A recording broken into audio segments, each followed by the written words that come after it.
Oh, it's a pleasure to meet you, Rob. Nice to meet you. What's your name? Kenny. Kenny? It's a pleasure. Rob King. Rob, it's a pleasure. Kenny Austin. Kenny Austin. Yeah. Kenny, you just came in off the water and you just described to me how nice it was, even though you've not caught anything.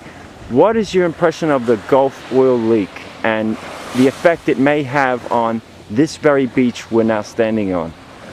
Well, if what they're saying is true, that it, hits the Gulf Stream and comes around, I don't really think that it's going to have an impact on us because the Gulf Stream is far enough off.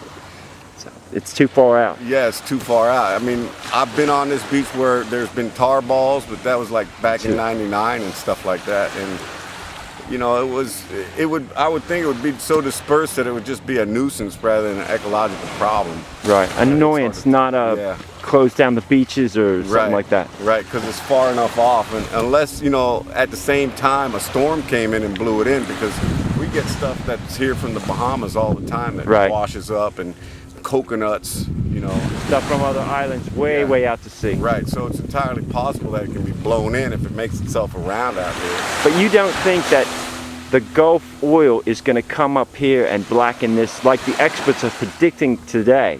They're predicting that it's going to engulf the entire East Coast. I mean, it's possible. I wouldn't rule it out, but I think it's not very probable. A lot of that is suspended in the water. And I think it would be dispersed a lot. It's hard to say. I mean, if it continues flowing out like it is now, for as long as they're talking about, then I think it's going to have a lot of problems. They're talking about, they changed it from August, now they're talking about the fall. Yeah, if it proceeds like that, it's entirely possible that it could have an effect on our beaches, absolutely.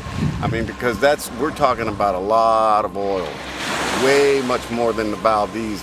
Hundreds of thousands of gallons were captured by the ship they put over the hose that they have connected to the pipe now. It's not catching all the oil, but they got over 200,000 gallons Sunday alone. Yeah, and that just represents a small percentage of what's actually spilling out. Exactly. So we're talking about huge amounts of oil. And yeah, with the hurricane season coming up, I mean, it could go anywhere. It could go to Mexico. It could go anywhere. Rob, pleasure talking to you. Rob King and Kenny here at Vero Beach. Rob King Show.